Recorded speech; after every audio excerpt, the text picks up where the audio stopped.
Ano-ano nga ba ang kakailanganin sa pagbuo ng isang fishing set?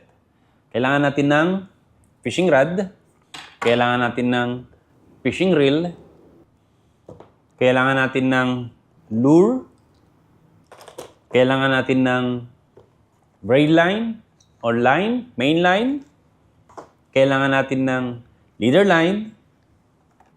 About sa fishing rod, kailangan nating alamin yung power ng ating rod na gagamitin, kung ilan yung casting weight capacity ng ating fishing rod, kung ano yung line capacity na kakailanganin na gamitin sa ating fishing rod, at kung gaano ba kahaba yung gusto natin na fishing rod. Sa fishing reel, kailangan nating alamin kung ilan ang maximum drag capacity ng ating reel, at kung ilan ang line, at kung ilang pounds ang kayang karga ng ating reel. Sa lure naman, kailangan nating alamin kung ito ba ay sinking or floating.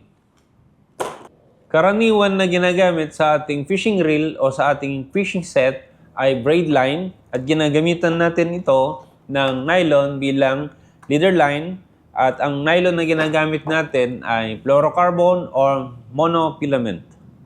Meron tayo rito isang halimbawa ng fishing rod na ang power nitong rod na to ay 1 to 7 grams ang kanyang lure na pwedeng i-handle, at ang kanyang line ay 2 to 4 pounds. Bakit may nakalagay na line sa ating fishing rod na 2 to 4 pounds? So yun po yung basihan na pwede nating gamiting line dito sa fishing rod na to. Pwede kang gumamit ng 2 pounds, 3 pounds, or 4 pounds. At yun na yung the best na line na pwede nating iterno dito sa ating fishing rod. So ano naman yung reel na pwede nating gamitin dito? Ang reel na pwede nating gamitin dito ay yung fishing reel na kaya magkarga ng 2 pounds, 3 pounds, or 4 pounds na line. Meron tayo rito isang halimbawa ng fishing reel. Ito ay 3000 series XG na may maximum drag capacity na 20 pounds or 9 kilos. At ang line na pwedeng ilagay dito ay 1.0 PE na pwedeng lagyan ng 400 meters, 1.5 PE na pwedeng 270 meters, at 2.0 PE na 200 meters. Ngayon, meron tayong halimbawa ng reel at meron tayong halimbawa ng rod. Ang rod natin, ang line na nire-required niya ay 2 to 4 pounds. At ang reel dito ay 1.0 PE. Ang 1.0 PE ay katumbas ng 19 pounds. So, pwede ba ito sa rod?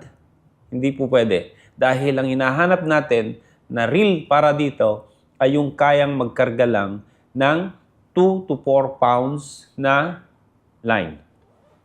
Meron tayo rito mga halimbawa ng lure. Ito ay floating pero deep dive. Meron tayo ritong sinking minnow. Ito ay jerkbait lure. At siya nga pala, itong dalawa na to, itong floating pero deep dive at ito ay sinking, at jerkbait ang general term sa mga ganitong lure.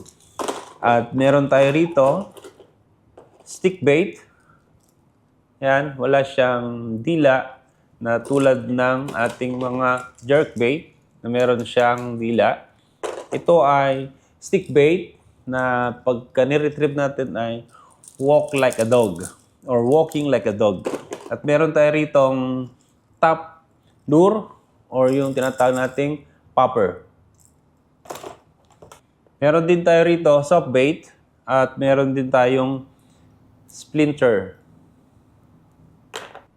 Dito naman sa ating mga main line, may mga number ang ating main line. May nakalagay dyan na 1.5 PE. PE ibig sabihin is polyethylene. At meron siyang diameter as 0.22 mm or millimeter. At meron siyang max na breaking point na 25 pounds. Bawat braid line ay may mga kanya-kanyang category or may kanya-kanyang puwersa or lakas. Meron din tayo rito halimbawa ng mga leader line na ginagamit natin. ito ay mga fluorocarbon. Mas preferred kasi natin ang fluorocarbon dahil ito ay mas matibay sa gasgasan.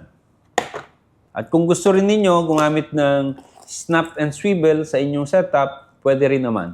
So yun lang mga idol. Thank you so much and God bless.